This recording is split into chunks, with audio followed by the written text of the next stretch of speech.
Hey YouTube, I'm going to tell you a personal story today about this painting that I'm doing here. I'll tell you a little bit about my process, but I also wanted to tell you the story behind it, which is like what pushes the process. Unfortunately, I heard some bad news. My really good friend got diagnosed with stage 2 breast cancer and has to do chemotherapy. And my emotional reaction to that was this drawing. I knew I wanted to do something in fetal position, and I knew I wanted to draw a woman's head. I'm taking everything that really bothers me about this and I'm putting it into the painting. So I'm drawing these little tubes going in the side of her head. That's the chemotherapy pumping into her, and there's her hair. She's down to 4 hairs on one side. And there's some scissors going into like her chest area because of all of my fears about what's going to happen to my friend through this process. And so a lot of people ask me, like, when I have a really intense or really weird painting, where it came from. And 9 times out of 10, it came from a personal experience. So I felt something. This whole thing is about being afraid. This painting is about being super scared and not knowing what to do, feeling helpless. Just a little bit about the process. I used pencil to get my sketch on there, and now I'm going over it with fine tip, ultra fine tip Sharpie, just to commit to the lines. So I'm committing to these lines like I'm making a coloring book that I'm gonna then paint in. Okay, after I get the Sharpie on there, then I gesso it. This is, to me, instead of erasing all the pencil lines, I just gesso over them. I don't care if some of them shine through. What's gonna show through is the Sharpie. It shows through gesso. So it's gonna turn into like this blank coloring page that I can do whatever I want to it. So I had this idea. I was gonna take black Posca paint pens and just make it real graphic and do the lines in real thick. And then I started adding red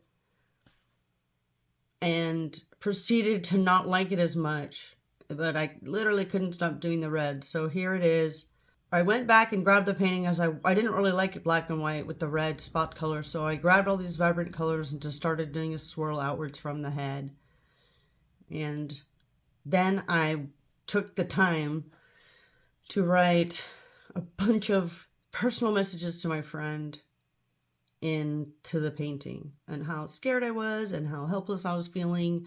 And I literally put, like, why is this happening to you? You're the best person ever. I love you. I was pouring out my actual feelings onto the painting. So if you ever see, like I said before, if you ever see my messy, weird art like this, it's a feeling that inspired it, not just, oh, I'm gonna make something weird. Like the feeling has to be weird to begin with.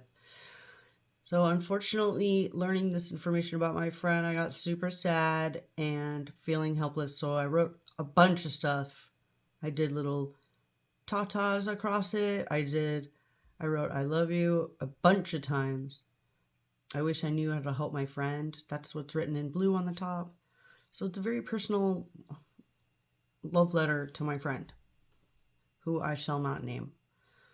And the reason I'm telling you all this personal stuff here is because I wanted to show you how important it is that you can figure out how to make art when you're in a really bad mood.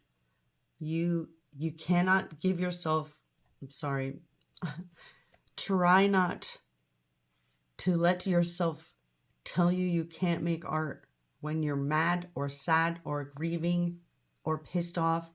Because for me, that's sometimes when my most prolific, maybe most interesting art comes out, because I'm not in this mode where I care if anyone likes it. I'm just in a therapy session with the painting. The painting and the canvas are my therapist, and I'm telling my therapist what's actually going on. So once I get this messy enough, where I call it like a bathroom stall, where it really looks messy, then I start bringing the original painting back with the paint pens again until I get a really nice dark black outline. And then I go around that with white. So now you know my whole process of the painting, and you also know what motivated the painting itself and the style and everything that's on it. I was motivated by fear and grief and helplessness. My friend, if you're watching this, I love you. Okay, everyone else, please subscribe if you like people who make art about their honest feelings.